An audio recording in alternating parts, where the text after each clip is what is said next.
Bonjour et bienvenue dans le coin de l'art. Aujourd'hui, on va parler d'un interprète. Et oui, c'est pas forcément le plus courant, on parle souvent des créateurs, mais ici, on va parler d'un interprète, Paul Wittgenstein, donc qui a vécu au début du XXe siècle, la première moitié du XXe siècle.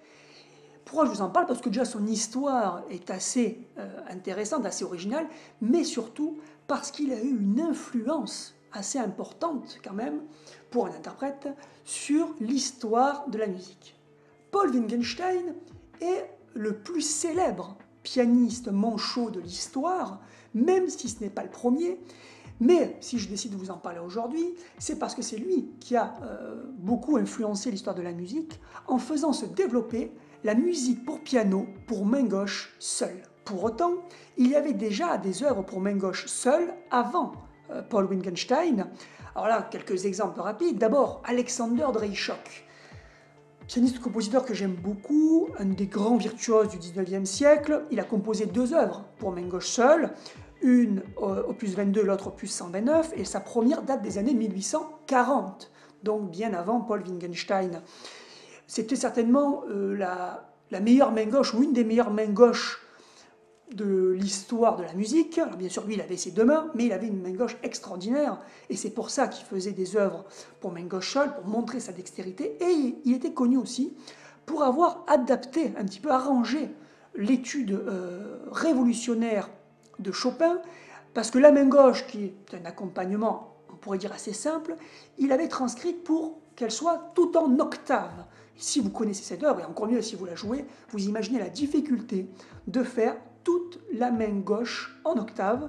Et d'ailleurs, ça a été, là le nom ne revient plus, mais ça a été réalisé par un pianiste il y a quelque temps. Il a rejoué cette œuvre. Vous pouvez le trouver sur YouTube. Il a rejoué cette œuvre avec la main gauche entièrement à l'octave. Sinon, une œuvre emblématique et vraiment extraordinaire pour main gauche seule, c'est une étude opus 36 de Felix Blumenfeld. Felix Blumenfeld, c'est un compositeur qui est vraiment très sympathique, très agréable à écouter, un peu dans la continuité de la musique de Chopin au niveau des sonorités, que je vous recommande fortement. Quant au premier concerto pour main gauche seule et orchestre, on le doit à Geza Zichy.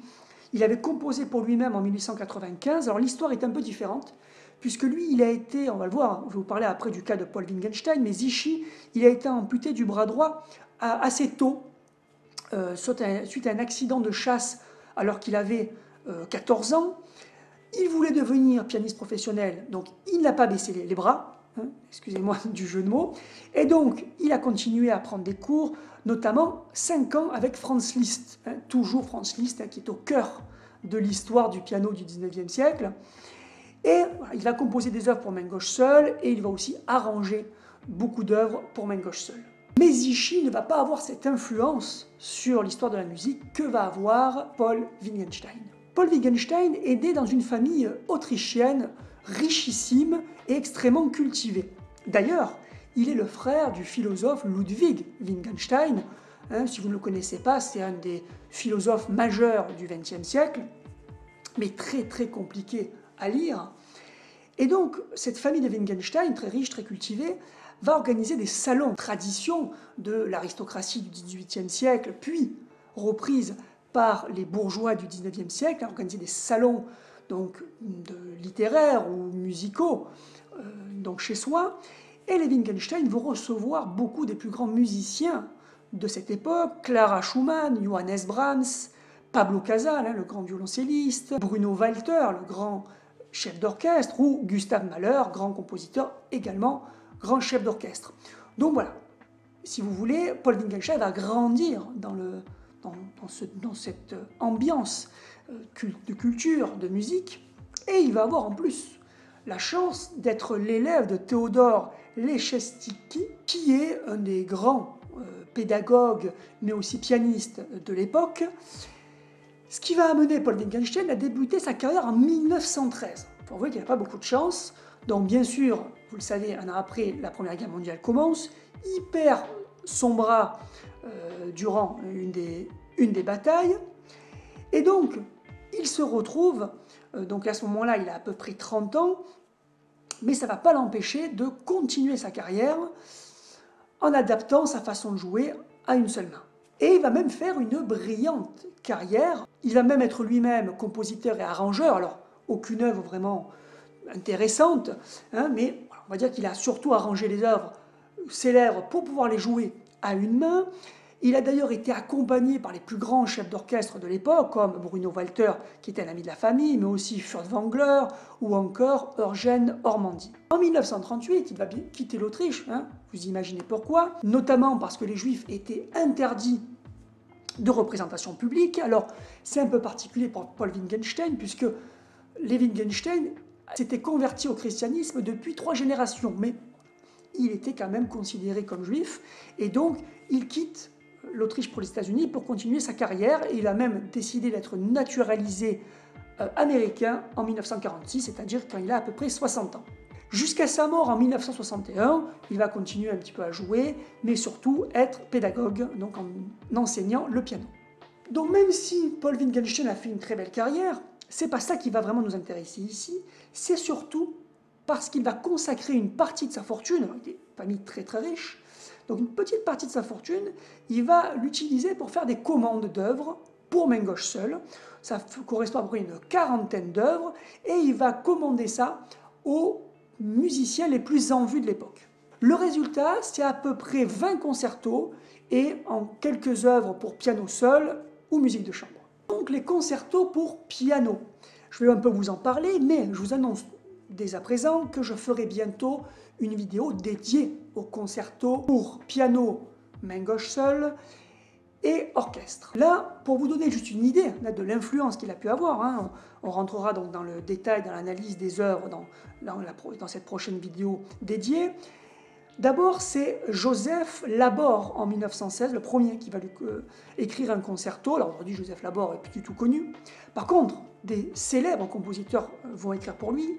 Maurice Ravel, vous connaissez tous son concerto pour la main gauche.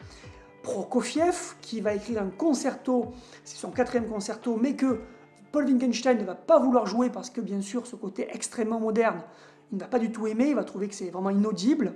Et finalement, Prokofiev va même par la suite adapter son concerto pour 2 mains. On va avoir aussi Benjamin Britten, Richard Strauss même va composer 2 œuvres, ou Paul Hindemith. Parmi les compositeurs un peu moins connus aujourd'hui, on va avoir Korngold, qui est connu beaucoup aussi pour ses œuvres pour le cinéma, pour ses musiques pour le cinéma, Alexandre Tansman, hein, compositeur français, Sergueï Bortchevitch, qui est un Ukrainien que j'adore, j'aurai l'occasion de vous en reparler, mais qui fait une musique qui n'a rien de moderne au moment où il écrit, qui est plutôt héritière du 19e siècle, mais qui est très sympathique, et Franz Schmidt. Parmi les compositeurs très peu connus aujourd'hui, on peut citer Karl Weill, vous pouvez trouver quelques œuvres de lui, c'est le cas aussi d'Edouard Schutt. Et puis parmi ceux, alors je n'avais jamais entendu parler, vous avez Rudolf Braun, Norman Dermuth ou Leonard Cassel. Il faut quand même préciser qu'en parallèle de ces commandes de Paul Wittgenstein, il va y avoir d'autres concertos pour main gauche qui vont être réalisés. Alors c'est bien Wittgenstein qui lance cette mode, mais quelques années par la suite, dans les années 1920, d'autres vont reprendre ça. C'est le cas d'un pianiste qui n'était pas manchot, lui, mais qui était handicapé suite à un accident à la main droite. Il ne pouvait jouer plus qu'avec la main gauche.